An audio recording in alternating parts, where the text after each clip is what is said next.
It's Joseph P., as in Patrick Mellen, and my rank was Yeoman Third Class. Which was my honor, and it's only bestowed upon like less than 1% of sailors.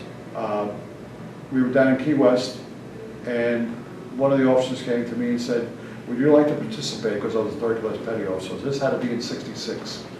In fact, I recently found it in my service jacket. I can't remember the month, maybe April or May of '66. Would I like to participate in the burial at sea from a sailor that had served in World War II? And I said, I'd very much like to do this. So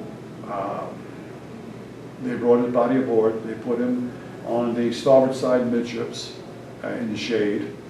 And we stood honor guard at him for about 45 minutes before the family came aboard. And we went out to the, what they call the 600 foot, what they call the 600 fathom curve, the 100 fathom curve, 600 feet of water. And we proceeded to bring his body back on the bodyboard to toward the fantail. And we put him over the side. And unfortunately, his body would not come off the bodyboard.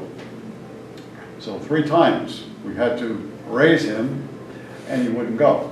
So I was right next to the officer. Oh, wait a second. Yeah, I was right next to the officer at the head of the board, and he very calmly leaned over and tells us, on the next raise, just flip, shake the board and snap it. And the suction broke from the bodyboard and his body bag.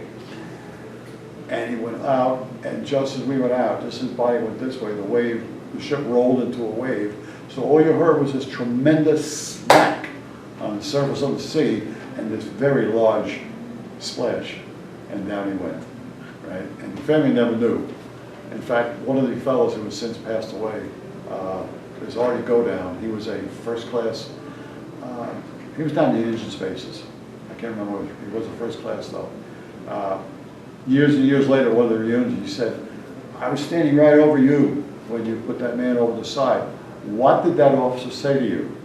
And I said, on the 4th lift, he said, "Flip him." And he said, "I never knew what he said." He said, "I knew he whispered something in your ears," because he was up on the flight deck for the dash. And I said, "That's what he said, flip him. Got to get him off this bodyboard one way or the other." So, but that was it. And then we pulled back into port, and apparently, don't hold me to this, I think, yes, he worked for the Schaefer Brewing Company. And they relieved the entire crew, and we had the biggest beer bash on that pier that day. So there was 285 sailors out there drinking free beer.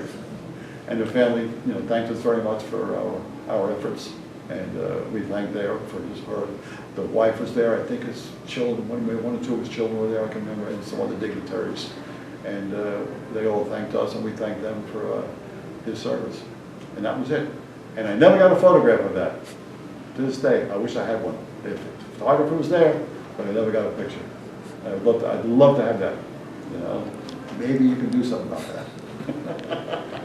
But yeah, that was probably my grandest honor on the Keppel. And just my wife always said, "You always complained about getting off that ship." I said, we all complain.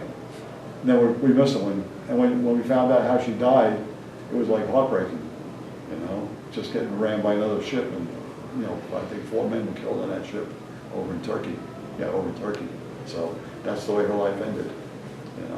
Being cut up for scrap. So that's that part.